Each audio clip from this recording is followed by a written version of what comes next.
Lecture du livre des Proverbes. Une femme parfaite, qui la trouvera?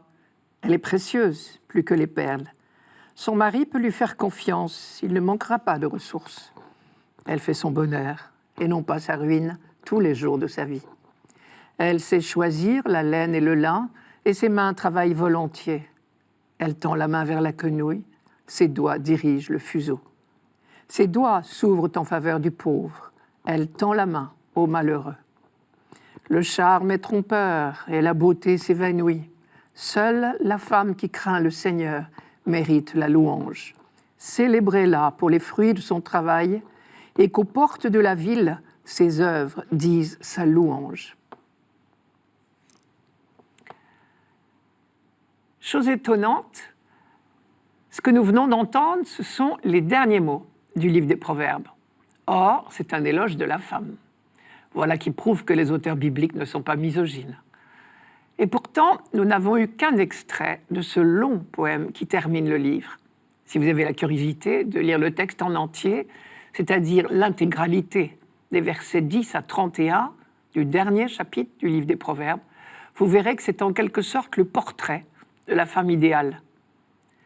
L'expression « femme parfaite » du premier verset veut dire « celle qu'un homme doit épouser s'il veut être heureux ».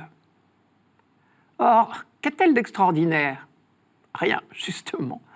Elle est travailleuse, elle est fidèle, consacrée à son mari et à sa maison, sans oublier de tendre la main aux pauvres et aux malheureux. C'est tout. Mais voilà des valeurs sûres, nous dit l'auteur, le secret du bonheur. Il n'emploie pas l'expression secret du bonheur, il appelle cela sagesse. C'est la même chose. Et vous savez qu'en Israël, on est bien convaincu d'une chose. Le secret du bonheur, Dieu seul peut nous l'enseigner. Mais c'est fait de choses humbles et modestes de notre vie de tous les jours. Il est intéressant de voir que le livre des Proverbes commence par 9 chapitres qui sont une invitation à cultiver cette vertu de la sagesse, qui est l'art de diriger sa vie.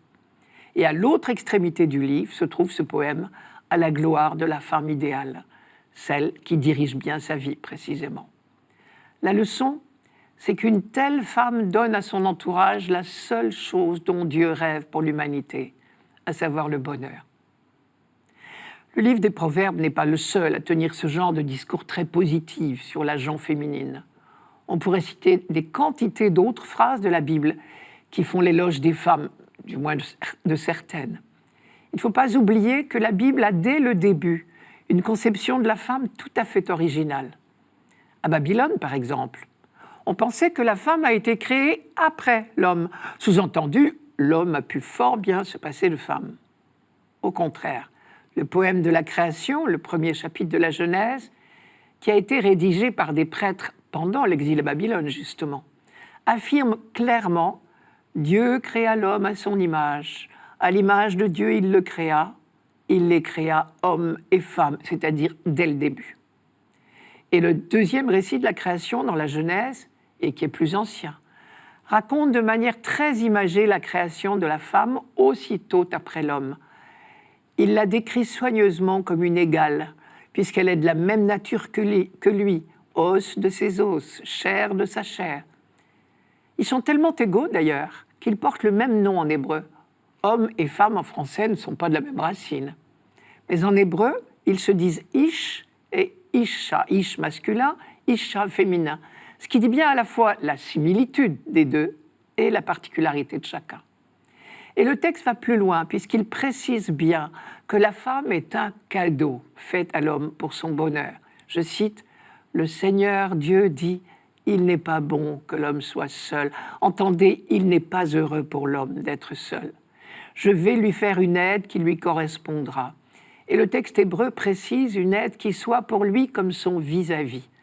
Un vis-à-vis, c'est-à-dire un égal, avec lequel on peut dialoguer dans un véritable face-à-face, avec tout cela, ce que cela comporte de révélation mutuelle, de découverte de chacun dans le regard de l'autre. Et la suite du texte biblique raconte la déchirure qui s'est introduite peu à peu dans des relations qui auraient dû être faites de confiance et de dialogue. Le soupçon s'est installé entre l'humanité et son Créateur, et des relations faussées se sont aussi instaurées entre l'homme et la femme.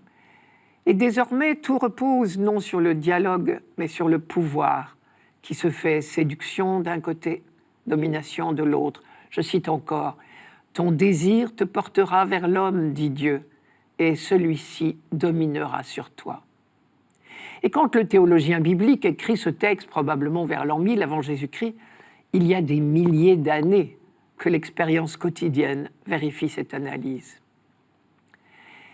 Et voilà que notre livre des Proverbes se prend de nouveau à rêver du couple idéal.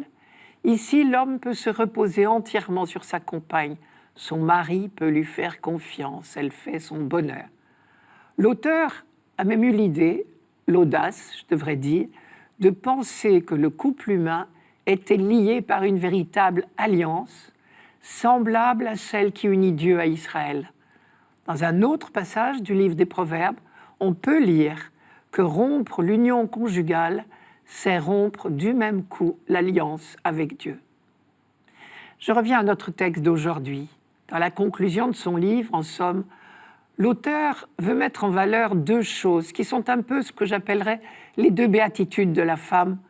Première béatitude, « Heureuse es-tu, toi qui crains le Seigneur », traduisez « toi qui aimes le Seigneur ». Deuxième béatitude, « Heureuse es-tu, avec tout ce travail humble, tu crées du bonheur ».